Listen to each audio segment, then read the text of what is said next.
خداوند کریم کی انہی نعمات سے استفادہ کرتے ہوئے اپنے آپ کو دنیا میں انوالو نہیں کرنا، صحیح، اس کے پیچھے نہیں جانا، ہمارا مین ٹورڈز پروردگار رہنا چاہیے، ہمارا اینڈ قرار نہیں دینا چاہیے، ہمیں ہمارا ہدف نہیں ہونا چاہیے۔ صحیح، دین وسیلہ ہے، دنیا وسیلہ ہے پروردگار تک پہنچنے کا۔ صحیح، اسی دنیا میں رہتے ہوئے ہم نے پروردگار کو حاصل کرنا ہے، اس کی ایک چھوٹی سی پریکٹس اعتکاف ہے۔ خوبصورت، بہت اچھا جواب آپ نے دیا مفتی طارق مسعود صاحب۔ ہم تو ہر چیز ہی آقا نامدار حضور پاک صلی اللہ علیہ وسلم سے لیتے ہیں، اعتکاف کو حضور کی زندگی میں کیسے دیکھتے ہیں؟ کیا یہ واجب ہے، نفلی عبادت ہے، سنت ہے؟ تو آیا اس کی تاکید حضور پاک نے کی ہے؟ بسم اللہ الرحمن الرحیم۔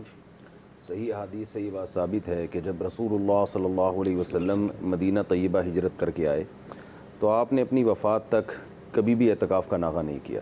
1 سال ناغہ ہوا سفر کی وجہ سے، تو اگلے سال پھر آپ نے 20 دن اعتکاف کیا۔ صحیح، تو وہ کام جو نبی صلی اللہ علیہ وسلم بہت اہتمام سے کرتے ہوں، اس عمل کو سنت مؤکدہ کہا جاتا ہے۔ اگر اس کا نبی کی طرف سے حکم بھی آ گیا تو وہ فرض واجب کے درجے میں آ جائے گی، لیکن اگر زبان سے حکم نہیں ہے لیکن آپ صلی اللہ علیہ وسلم نے کنٹینیو اس کو کیا اہتمام کے ساتھ، تو پھر وہ عام سنتوں کی طرح نہیں ہے بلکہ وہ سنت مؤکدہ ہے۔ تو اس لیے علماء کہتے ہیں کہ اعتکاف نبی صلی اللہ علیہ وسلم کی سیرت سے اگر دیکھا جائے تو سنت مؤکدہ ہے، سوائے اس کے لیے یعنی سنت مؤکدہ علی الکفایہ، یعنی یہ مسجد کی جو ایک فضیلت ہے کہ اللہ تعالیٰ کا گھر ہے تو اس گھر کو آباد کرنا، تو کچھ لوگ کسی بھی علاقے میں ایسے ہونے چاہیے جو اللہ کے گھر کو اعتکاف سے آباد کریں۔ اگر کوئی بھی نہیں کرتا اور مسجد خالی ویران رہ جاتی ہے تو یہ سنت مؤکدہ کی مخالفت ہے، اور ایسے لوگ پھر قابل ملامت ہیں۔ صحیح، تو ہم دیکھتے ہیں کہ نبی صلی اللہ علیہ وسلم نے بہت پابندی سے اعتکاف کیا، آپ کے ساتھ صحابہ بھی اعتکاف کیا کرتے تھے، اور جیسے محترم نے بھی کہا کہ جو اعتکاف کا جو لفظ ہے یہ قرآن میں ہمیں متعدد جگہ پر ملتا ہے۔ ابراہیم علیہ السلام نے جب اپنی قوم کو دیکھا کہ وہ بتوں کے سامنے بیٹھے رہتے ہیں اور عبادت کرتے ہیں تو انہوں نے پوچھا کہ تم یہ عبادت کیوں کرتے ہو؟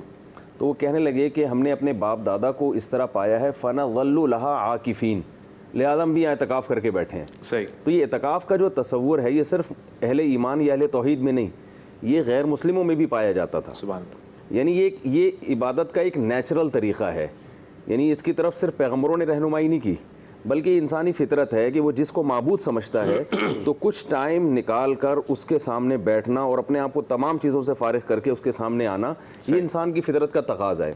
ہاں وہ معبود کو پہچاننے میں اس نے غلطی کی تو بتوں کے سامنے اعتکاف شروع کر دیا، اور پیغمبروں نے آ کے بتایا کہ یہ اللہ کے سامنے کرنے کی چیز ہے، پتھروں کے بنے ہوئے بتوں کے سامنے کرنے کی چیز نہیں ہے۔ صحیح، تو یہ جو قرآن کی آیت ہے فَنَظَلُّ لَهَا عَاكِفِينَ، اسی طرح بنی اسرائیل نے جب بچھڑے کی عبادت کی ہے تو وہ بھی اسی طرح ان کے لیے بھی اعتکاف کا لفظ قرآن میں استعمال ہوا ہے کہ ہم نے جو ہے وہ بچھڑا جو سامری جادوگر نے بنایا تھا تو وہ وہاں بھی اعتکاف کر کے بیٹھ گئے تھے، یعنی اس کی عبادت کا ایک اندازہ یہ بھی تھا کہ اس کے سامنے بعد اب باحضور ہو کے بس دھرنا مار کے جسے کہتے ہیں کہ یہ بھی ایک عبادت کا ایک طریقہ ہمیشہ سے چلا آ رہا ہے۔ تو ابراہیم علیہ السلام نے جب بیت اللہ کی تعمیر کی ہے تو ابراہیم علیہ السلام کو اللہ تعالیٰ نے کہا کہ طاہر بیتی للطائفین، آپ میرے گھر کو پاک صاف رکھیں گے طواف کرنے والوں کے لیے، والعاکفین، اور اعتکاف کرنے والوں کے لیے۔ تو یہ بہت قدیم تصور ہے عبادت کا جو ابراہیم علیہ السلام تک کا تو تذکرہ ہمیں قرآن میں ملتا ہے۔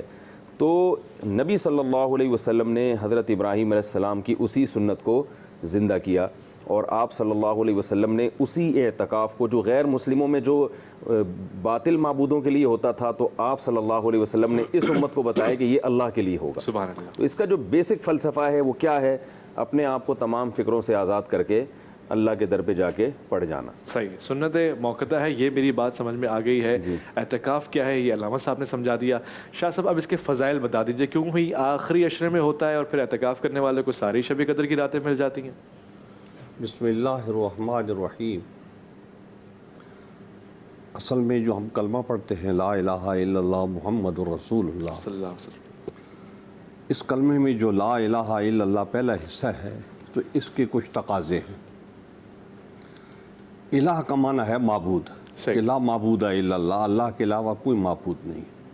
تو جب ایک مومن یا مسلمان اس بات کا اعتراف کرتا ہے کہ اللہ کے علاوہ کوئی معبود نہیں ہے تو پھر اس کی زندگی میں عبادت کی کوئی صورت نظر آنی چاہیے کہ جس چیز کا وہ اپنی زبان سے اقرار کر رہا ہے تو اس کی عملی طور پہ بھی کوئی صورت جو ہے وہ نظر آئے.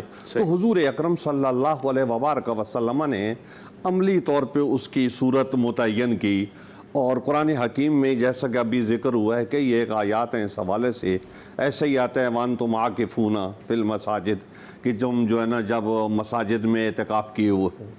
تو یہ ایک طریقہ کار ہے. حضور اکرم صلی اللہ علیہ وبارک وسلم نے اللہ جل جلالہ کی عبادت کا ایک طریقہ کار بتایا کہ اس طریقے سے کہ ساری دنیا سے آپ بے نیاز ہو جاؤ, لا تعلق ہو جاؤ. مسجد کے باہر کیا ہو رہا ہے آپ اس سے لا تعلق ہو گئے, آپ کے گھر میں کیا ہو رہا ہے اس سے آپ لا تعلق ہو گئے.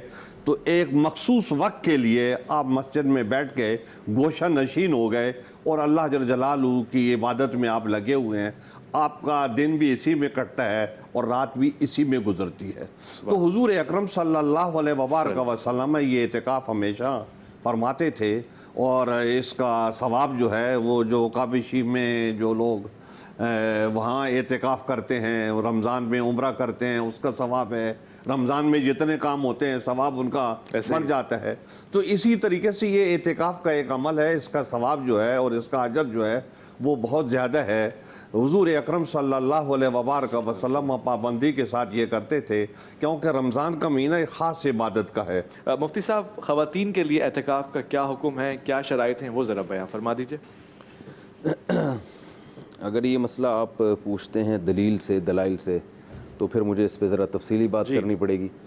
اور اگر آپ بغیر دلائل کے, کیونکہ ایک بڑا اختلافی مسئلہ ہے کہ مسجد میں یعنی خواتین گھروں میں اعتکاف کر سکتی ہیں یا نہیں کر سکتی, تو اگر میں دلائل سے بات کروں گا تو آپ کی پرمیشن پھر مجھے چاہیے. بالکل. اور اگر آپ کہتے ہیں کہ ٹو دا پوائنٹ بات ہو تو میں اس کے مسائل دلائل کے ساتھ بات اچھی ہوگی. بہت سے علماء کا یہ موقف ہے کہ خواتین گھر میں اعتکاف نہیں کر سکتی. اچھا.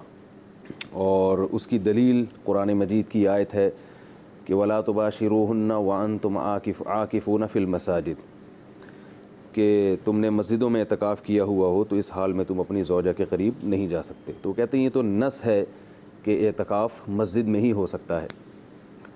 خود نبی صلی اللہ علیہ وسلم کا جو ہمیشہ عمل رہا ہے وہ یہی ہے کہ آپ نے ہمیشہ مسجد میں اعتکاف کیا. صحیح. کہیں بھی آپ سے گھر میں اعتکاف کے بارے میں کوئی حدیث نہیں ملتی. صحیح. تو اس بیس پہ بہت سے علماء کا موقف یہ ہے کہ خواتین گھر میں اعتکاف نہیں کر سکتی. صحیح. لیکن جو فقہ حنفی ہے اس میں جو حنفیہ کا موقف ہے وہ یہ ہے کہ خواتین کے لیے مسجد میں اعتکاف اس زمانے میں مکروہ ہے, ناپسندیدہ ہے, ان فتنوں اور ان فسادات کی وجہ سے جو مسجد میں پیش آ سکتے ہیں. کیونکہ خواتین ان چیزوں کی رعایت نہیں کریں گی جو نبی صلی اللہ علیہ وسلم کے دور میں جن چیزوں کی رعایت ہوتی تھی. صحیح ہے بخاری کی حدیث ہے, حضرت عائشہ رضی اللہ تعالی عنہ کا قول ہے کہ لو کان النبی رأى ما رأینا لمنع نساءنا کما منعت نساء بنی اسرائیل. فرماتی ہیں کہ اگر نبی صلی اللہ علیہ وسلم ہمارے دور میں ہوتے تو خواتین کو مسجدوں میں آنے سے روک دیتے جیسے کہ بنی اسرائیل کی خواتین کو روکا گیا. اچھا. اب جو علماء کہتے ہیں کہ نہیں عورت مسجد ہی میں اعتکاف کرے اور مسجد میں ہی جماعت سے نماز پڑھے, وہ اس حدیث کی حضرت عائشہ کے اس قول کی یہ تعویل کرتے ہیں کہ حضرت عائشہ نے یہ فرمایا کہ نبی اس دور میں ہوتے تو منع کرتے, لیکن نبی نے منع تو نہیں کیا نا. صحیح. لیکن ہم یہ جواب میں کہتے ہیں کہ حضرت عائشہ نبی کے مزاج کو, نبی کی منشا کو ہم سے زیادہ جانتی ہیں. ان کا مقصد کیا ہے اس سے کہ اگر ہوتے تو منع کر دیتے. منع کیوں نہیں کیا؟ اس لیے کہ وہ فسادات اس وقت تھے نہیں. صحیح. تو اسی بیس پر علماء کی ایک جماعت یہ کہتی ہے کہ چونکہ اب خواتین کے مسجد میں بیٹھنے پر وہ فسادات کا بہت خطرہ ہے جو از روئے شریعت ہی ناجائز ہیں. صحیح. اور ان فسادات کے لیے قرآن و حدیث سے ثبوت کی ضرورت نہیں ہوگی. کوئی کہہ کہ کہاں حدیث سے دکھاؤ کہ خواتین کے مسجد میں اعتکاف میں بیٹھنے میں فسادات ہوں گے, یہ کہاں لکھا ہوا ہے؟ تو یہ لکھا ہوا نہیں ہوتا ہے, مشاہدے پر مبنی ہوتا ہے, تجربات ہوتے ہیں. ہاں یعنی ایک تجربات ہیں, ایک مشاہدات ہیں, کیونکہ مردوں کے ساتھ وہاں اختلاط ہوگا. تو اس بیس پہ اس زمانے میں یعنی علماء حنفیہ کا جو موقف ہے وہ یہ ہے کہ مسجد میں خواتین کو اعتکاف بیٹھنے کی اجازت نہیں دی جائے گی. اعتکاف کریں گی تو ہو جائے گا کیونکہ اصل بہرحال مسجد ہی ہے. صحیح. اور رسول اللہ صلی اللہ علیہ وسلم نے گھر کی نماز, عورت کی جو گھر کی نماز ہے اور خاص کمرے کی نماز جس کے اوپر چھت ہو, اس نماز کو آپ صلی اللہ علیہ وسلم نے اپنے پیچھے مسجد نبی میں نماز سے بہتر قرار دیا ہے. اچھا. بعض صحابیہ کو آپ نے فرمایا کہ تم گھر میں تمہاری جو گھر کی نماز ہے نا وہ میرے پیچھے، یعنی مسجد نبوی میں نبی کی اقتداء میں نماز سے گھر کی نماز کو بہتر قرار دیا ہے۔ تو مسجدیں تو بنتی اصل نماز کے لیے، اعتکاف کے لیے نہیں، اصل تو نماز کے لیے بنی ہے وہ۔ تو جب نماز میں افضل یہ ہے کہ وہ گھر میں نماز پڑھیں، کیونکہ مسجد میں آنے میں فتنے کا اندیشہ ہے۔ اچھا، تو جتنا فتنے کا اندیشہ نبی کے دور میں تھا اس سے کئی گنا زیادہ یہ اندیشہ آج موجود ہے، جو ایک مشاہدے پر مبنی ایک حقیقت ہے۔ تو اب اگر خواتین کو مسجد میں ان دلائل کی بیس پر اعتکاف سے منع کیا جائے تو اب آپ کے پاس دو راستے ہیں۔ ایک راستہ یہ ہے کہ ان کو سرے سے کہیں بھی اعتکاف نہ کرنے دیا جائے، صحیح۔ اس میں نقصان یہ ہے کہ وہ اعتکاف کی فضیلت سے ہمیشہ کے لیے محروم ہو جائیں گی۔ اور ایک یہ ہے کہ خواتین کو آپ گھر میں وہ جگہ جس کو نبی صلی اللہ علیہ وسلم نے مسجد بنانے کا حکم دیا، جیسے کہ حدیث میں آتا ہے کہ صحیح حدیث ہے، آپ نے فرمایا اپنے گھروں میں کچھ جگہ ایسی ہونی چاہیے، کوئی مخصوص جگہ جس کو مسجد بناؤ، یعنی ایسی جگہ بناؤ جہاں نماز پڑھی جائے۔